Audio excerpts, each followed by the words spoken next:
So this is the complete grid. I actually made it with the video playing and explained what I was doing the whole time, and then I realized that the battery died like midway through, or the memory or whatever. So starting from the middle where I started, but the original recording was lost. So amber that we have in the middle, there's a few things that I thought were really important to have in the middle. Being a grid for abundance or being grateful, being open to receive, we want to be able to remove blockages. So amber is really good for clearing and healing and protection. And this guy's the amber. We have some pentasite. Those are really good for activating and aligning. We have golden healer. It's all the way on top. And that's really good for increasing vibrations, as well as the selenite, which I didn't put in this grid, which I always have it in a grid. I'm probably going to... This is the first grid I've made, actually, that I haven't included all of my crystal skulls. But since it was for a specific purpose and I was trying to make it a little bit shorter, I excluded some of them. So I'm probably going to add in everyone, and then maybe I'll take a picture of it for the group. Anyway, and we also have opals. So these little guys, that little elephant, are opals. So is this guy. And they're really good for intuition, personal growth, and removing fears. So if you're going to be stepping forward in your life, those are things that at least I know I want. And they're all on top of tiger eye. And tiger eye is good for balancing as well as increasing creativity. So we have that at our very center. And then as we go out a little bit, you can see we have, this is malachite. This is malachite, malachite, malachite, malachite. Sorry, little guys. Malachite, malachite, malachite. Malachite is something that we really love. We use it a lot. It's good for healing, it's good for protection, and it's also really great for abundance. So I have a little bit of clear quartz. This guy's a little key quartz. So that's in the very first rim, as well as citrine. And then we have some lapidolite. These guys are really good for transformation. I'm not going to get into the names for this video just because I think that'll be a little bit much. So then I also have little guy amplifier clear quartz, another amplifier clear quartz. So my little notes. So I don't know if you can see that completely. I can see it pretty good. That's who we have going in the first circle. And then we have some lapis lazuli for increased communication. So the next little wave, this is going further.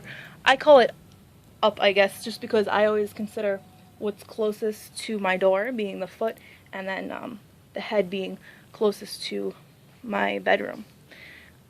And that can be different for your house, of course.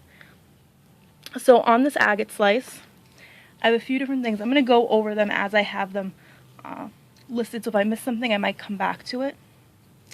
Lapis is also really good for inner power, so this is another piece of lapis.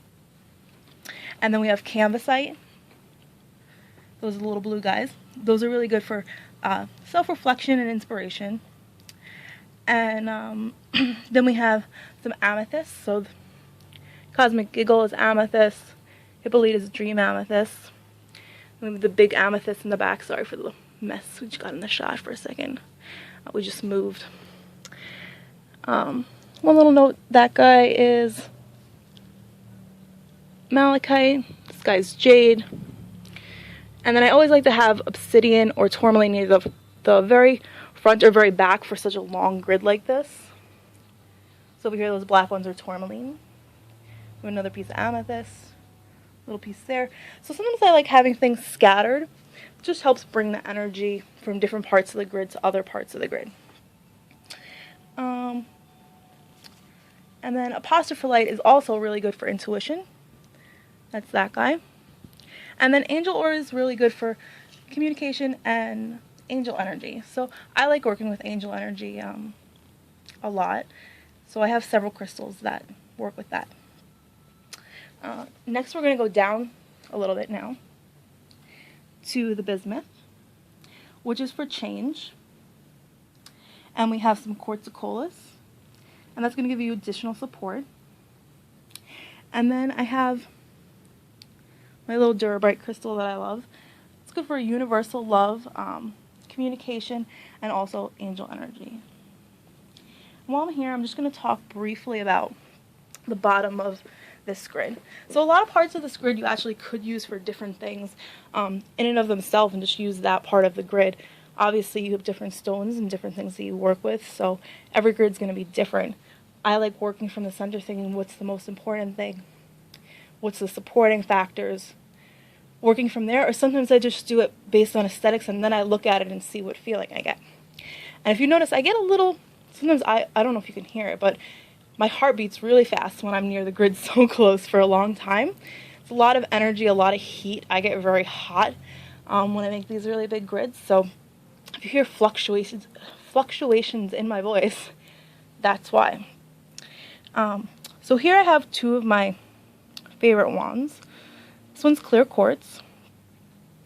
It's 12-sided. And this is going facing in. So this is where going this way would be towards my door. And going in is going into the grid. Rainbow obsidian, really good for protection. So that's going to be, its energy is facing out to help protect and shield where the door would be coming in. And then these guys are kunzite. This is scotialite. And these guys are also kunzite. Kunzite's really good for unconditional love, clearing, divine love. And scotialite is really good for communication, awareness, and removing blockages.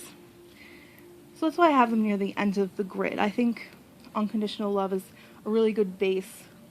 Where near the top we have more of the amethyst, which I'm using for protection, but I'm sure most of you know it's also a very spiritual stone.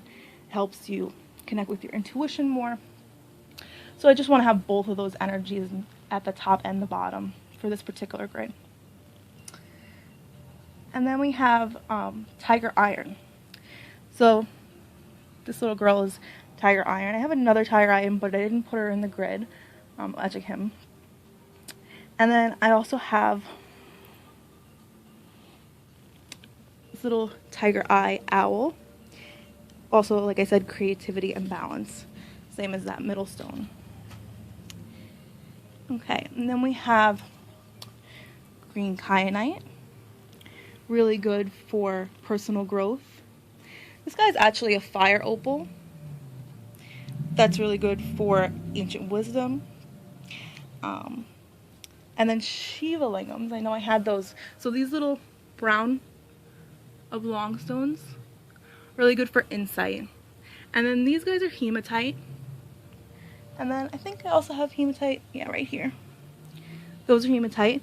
So those are magnetic. So they're going to be pulling things in. We have citrine for abundance in a few places you can see there.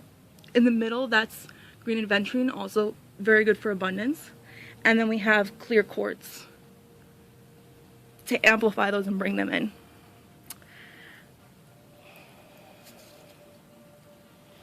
And then fluorite, the green is for energy and the purple is for intuition. So there's several pieces of fluorite here. We have this one, that guy's fluorite, that guy's fluorite, that guy's fluorite. So normally when I'm making these grids, which you would have got to see if the video worked the way I want it to, is that I'm always working off, this guy fell. It's okay if he doesn't want to stay right now. I don't think that's going to happen. Okay, so when you're making a grid, you're going to start from the middle. At least that's how I start, is from the middle. You can do it any way that you're led to do it. It's not really right or wrong type of thing. But if you notice, I have a lot of mirroring going on. So if I have a smooth stone here, there's a smooth stone here. This doesn't necessarily have to be true. But I try to think of geometric patterns a lot. You can see like there's one on either side of the canvasite, but then going the other way in the diagonal, I switch the stones up. So those ones are aqua ore, and those ones are apostropholite. And if you can see, there's a lot of mirroring. So, like for this example, I had the green aventurine, then I put the lingams, then I had the citrine, and then I just kept building off from that. Oh, goldstone, very good for drive. And I think I mentioned pretty much all the stones I wanted to mention. I think I might have been missing one or two, but if you have any questions, you can feel free to write the page, and I'll try to answer whatever I can. So I hope you enjoyed this video. Sorry it's a little long, and see you soon.